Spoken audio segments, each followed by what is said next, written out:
Inilah deretan nama jenderal yang kontra dengan kediktatoran Soeharto hingga karirnya hancur. Selama masa kepemimpinannya sebagai presiden, Soeharto tidak lepas dari dukungan dan penentangan dari berbagai pihak. Soeharto semakin dirasa menyimpang dari cita-cita pendirian Orde Baru, terutama saat isu-isu korupsi yang melibatkan keluarga cendana muncul. Bahkan dari kalangan jenderal pun terdapat yang berani menentang kediktatoran Soeharto. Lantas siapa sajakah nama jenderal yang kontra dengan kediktatoran Soeharto tersebut? Simak ulasannya berikut ini. 1. Jenderal Besar Ahana Nasution. Ketua MPRS Jenderal Ahana Nasution melantik Soeharto sebagai Presiden RI kedua pada tahun 1967. Ironisnya, Nasution kemudian menjadi salah satu pengkritik Soeharto yang paling vokal setelah kecewa dengan Soeharto. Ahana Nasution merupakan salah satu tokoh paling senior di petisi 50. Sejak masa perang kemerdekaan, Nasution telah menunjukkan dedikasinya sebagai konseptor perang gerilya dan pejuang kemerdekaan. Soeharto menghancurkan karir politik Nasution. Ia dilarang untuk berbicara di depan publik atau di media massa. Bersama jenderal-jenderalnya, Soeharto terus mendorong anggota ABRI agar tidak terpengaruh oleh pendapat Nasution. Selain itu, Nasution juga dilarang berpergian ke luar negeri. Di kediamannya, Nasution terpaksa untuk membuat sumur karena aliran di ledengnya diputus secara sepihak. Selain itu, ia juga dilarang menghadiri acara-acara kenegaraan dan acara yang dihadiri oleh para petinggi pemerintahan. Saat menghadiri pemakaman Adam Malik, Nasution secara tiba-tiba didorong oleh anggota Pas Pampres ketika hendak melaksanakan sholat jenazah dan disuruh keluar. Alasannya saat itu Wakil Presiden Umar Wirahadikusuma, mantan ajudan Nasution pada masa revolusi sedang akan memasuki rumah duka. Nasution pun menilai tuduhan penguasa bahwa para penandatangan petisi 50 berkomplot untuk merebut kekuasaan sama dengan tuduhan PKI terhadap dirinya dan pimpinan Angkatan Darat semasa demokrasi terpimpin. 2. Letjen Marinir Ali Sadikin. Letnan Jenderal Korps Marinir TNI AL ini dikenal sebagai pribadi yang tegas dan keras kepala. Konflik antara Ali dan Soeharto baru dimulai setelah Ali pensiun dari militer dan pemerintahannya. Konflik itu dimulai ketika Ali dan sejumlah jenderal serta politisi senior yang juga telah pensiun mencetuskan pernyataan keprihatinan terhadap pidato Presiden Soeharto pada tahun 1980. Ali yang turut serta dalam petisi 50 dan mengkritik kebijakan otoriter Soeharto, kemudian dihukum secara politik. Dia dilarang hadir dalam acara pembukaan Pekan Raya Jakarta, meskipun ia adalah sosok yang berperan dalam gagasan pembentukan PRJ. Ali juga dilarang hadir dalam acara-acara yang melibatkan TNI AL atau Marinir. Selain itu, dia tidak diizinkan untuk berbicara di forum-forum atau menjadikannya sebagai narasumber. Ketika Ali hendak mengantarkan istrinya berobat ke Belanda pada tahun 1986, dia dihalangi oleh pihak imigrasi.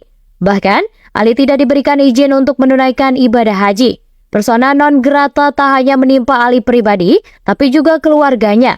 Putra sulung Ali yakni Boy Sadikin merasakan kesulitan besar ketika mencoba meminjam dana dari pihak bank untuk modal usaha.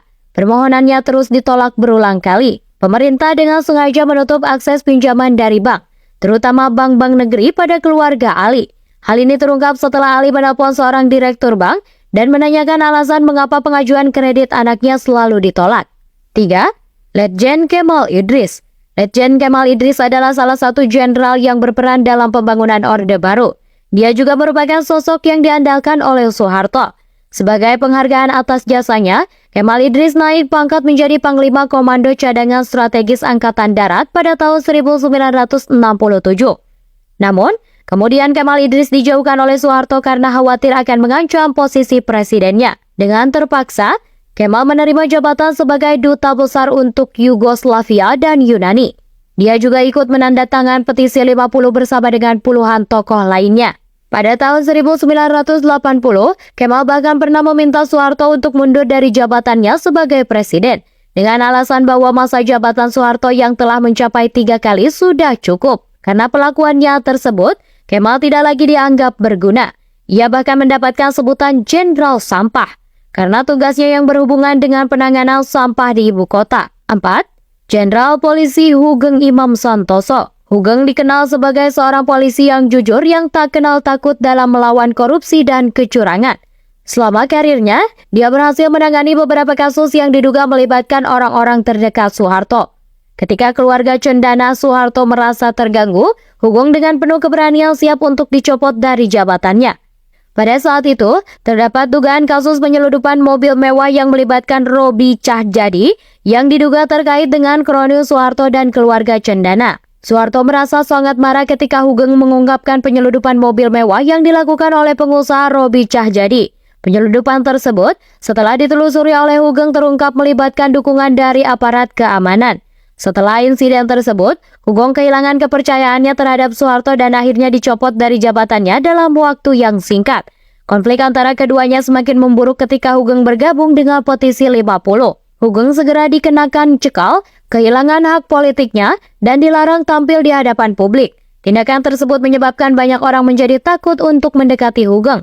Acara yang menampilkan Hugeng dan band The Hawaiian Seniors di TVRI langsung dihentikan Menpen Ali Murtopo dengan alasan ketidaksesuaian dengan budaya bangsa. Bahkan, Pangkong Kamtib Laksamana Sudomo mengimbau masyarakat agar berhati-hati terhadap lagu-lagu yang dinyanyikan oleh Hugeng. 5.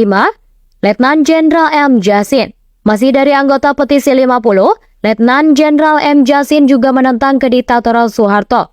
Meskipun ia merupakan salah satu petinggi yang membantu pembentukan Orde Baru dan menjabat sebagai Pangdam 5 Brawijaya.